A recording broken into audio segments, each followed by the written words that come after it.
Des codes de carte Google Play d'une somme de 50 € sont cachés à plusieurs moments de la vidéo, donc reste bien jusqu'à la fin pour gagner cet argent et like la vidéo et abonne-toi si tu veux remporter 100 € d'argent par le mode de paiement de ton choix. Je vais vous demander de rester du début à la fin de cette vidéo, c'est super important pour bien tout comprendre. Dans cette vidéo, je vais répondre à certaines accusations qu'on m'a faites, je vais répondre également à la vidéo d'Unchained, je vais vous parler également des répercussions que la vidéo a eues, etc. Enfin bref, tout ça dans cette vidéo. Il faut savoir qu'à la fin de la vidéo, il y aura un message assez important, c'est pour ça que je vous conseille de rester jusqu'à la fin, c'est vraiment important. Et nous, désormais, on peut y aller, c'est parti.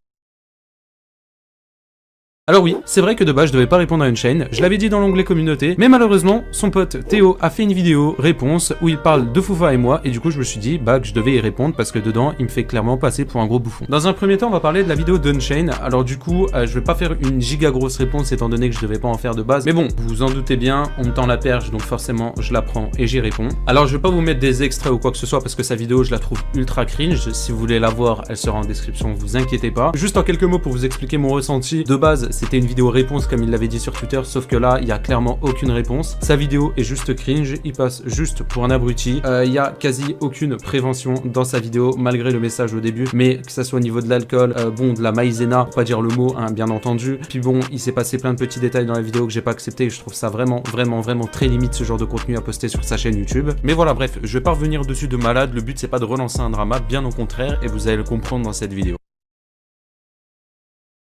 Pour ce qui s'agit de la vidéo de Théo, je vous mets tout simplement un extrait et on se retrouve juste après. Elle a donc donné un screen d'une ancienne conversation entre elle et Unchained qui date de fin 2019 et ont mis en place une fake story pour dire que publiquement, cette fille, elle avait 14 ans, alors qu'en réalité, elle en avait 16. Il semblerait donc que ces témoignages anonymes soient Lovely. Lovely, son témoignage, vous ne l'avez pas vu dans la vidéo. Car lorsque j'étais en appel avec Punisher, il m'avait certifié donc un témoignage anonyme et un autre témoignage de Lovely qui n'est pas passé dans sa vidéo, considéré comme trop trash. Bon, ça me fait quand même chier de devoir me justifier sur ça. Dans tous les cas, si vous voulez en savoir plus, sa vidéo sera en description et vous allez voir que en fait, il s'enfonce tout seul. Faut savoir que oui, de base, dans la vidéo, il devait avoir deux témoignages. Un témoignage privé et l'autre aussi. Mais bon, il a décidé de balancer le blaze de Lovely. Malheureusement, je voulais pas le faire et elle non plus. Je lui avais bien dit en privé, dans tous les cas, j'ai les règles, etc. Si ça doit aller plus loin, j'ai tout ce qu'il faut pour me protéger. Mais quand on était en appel en privé, je lui ai dit, écoute, il y a une personne, je peux absolument pas te dire. La deuxième s'appelle Lovely, mais faut pas que ça sorte. Mais il l'a quand même sorti. Bref, à partir de là, tu sens qu'il y a une petite couille parce que tu peux pas lui faire confiance. Tu lui dis quelque chose, il va le dire en public et tout ça en déformant les choses. Parce qu'en fait, il pense que le témoignage qui est dans la vidéo est celui de Lovely.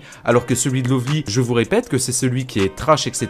et que j'ai décidé de pas mettre dans la vidéo. C'est-à-dire que toute la partie où il parle de moi dans sa vidéo, il parle au niveau de Lovely, etc. Il pense que c'est le témoignage de Lovely, alors que pas du tout. Mais bon, après, je peux comprendre quand tu veux défendre tes potes et quand t'as pas forcément le contexte, et forcément tu dis de la merde. Et c'est compréhensible. Mais bon, au final, je lui en veux même pas. Maintenant, on passe à une autre partie de la vidéo. Alors dans cette troisième partie de cette vidéo, je voulais vous parler des répercussions et je voulais le faire en facecam parce que ça rend tout de suite la vidéo mieux et plus agréable à regarder. Alors forcément, il y a eu des répercussions, que ça soit du côté d'Unchained qui s'en est pris plein la gueule, je tiens à le préciser, que ça soit de mon côté, que ça soit celui de Théo ou n'importe qui. Ce qu'il faut savoir, c'est qu'il y a eu de grosses répercussions, plus particulièrement du côté d'Unchained, que ça soit au niveau des dislikes, que ça soit au niveau de la perte d'abonnés, que ça soit au niveau des commentaires négatifs, des insultes, de l'harcèlement, etc. Faut savoir que de base, c'était absolument pas mon but. Mon but était de dénoncer quelque chose. Mais malheureusement, certaines personnes n'ont pas su se retenir et du coup, c'est parti en couille. Alors du coup, je disais au niveau d'Unchained, lui, il s'est pris une vague d'harcèlement.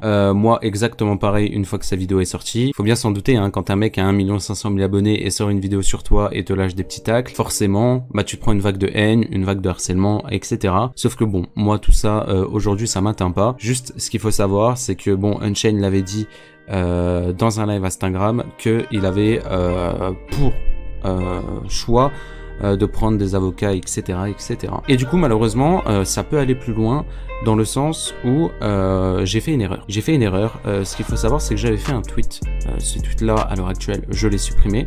Comme la vidéo d'ailleurs qui est mise en privé sur Unchained, je vais vous expliquer pourquoi. Du coup, le tweet là a été supprimé parce que j'ai tout simplement fait une erreur. J'ai fait une erreur dans le sens où j'ai dit sur Twitter que la fille avait 14 ans. Or, elle avait 15 ans. D'accord? Donc c'était une erreur de ma part. Et je m'en excuse en vidéo d'ailleurs pour ça. Mauvais calcul d'âge. j'ai réagi à chaud, on m'a envoyé ça, j'ai vérifié juste si c'était vraiment une chaîne, etc. J'ai réagi à chaud et j'ai posté. J'aurais pas dû le faire et je m'en excuse. Du coup voilà, j'avais inversé 14 et 15 ans. Alors ensuite pour la vidéo YouTube, faut savoir que les gars, j'ai pas dit, mais il y a rien d'illégal là-dedans. J'aurais dû le préciser parce que beaucoup de personnes pensent que forcément si Unchained a 19 ans et la fille elle a 15 ans, forcément c'est illégal ou non, c'est pas illégal, d'accord? C'est peut-être immoral pour certains, d'accord? Je comprends si c'est immoral pour certains, mais ce n'est pas illégal. Et ça, c'est important de le préciser, parce que du coup, Unchained s'est pris une vague d'insultes, pédophiles, pointeurs, plein de choses comme ça, etc. Alors que ça n'a pas lieu d'être, mais pas du tout. Donc voilà, c'était quand même important pour moi d'assumer que j'avais fait une erreur, parce que forcément, je peux pas être parfait, et je suis conscient actuellement que ce que j'ai fait, ça reste quand même une grosse erreur. Le fait de pas avoir dit dans la vidéo que, voilà, il y a rien d'illégal, que voilà, je m'étais trompé, il n'y a pas de honte à se tromper, même si c'est grave ce que j'ai fait et j'en suis conscient, et encore une fois je m'en excuse.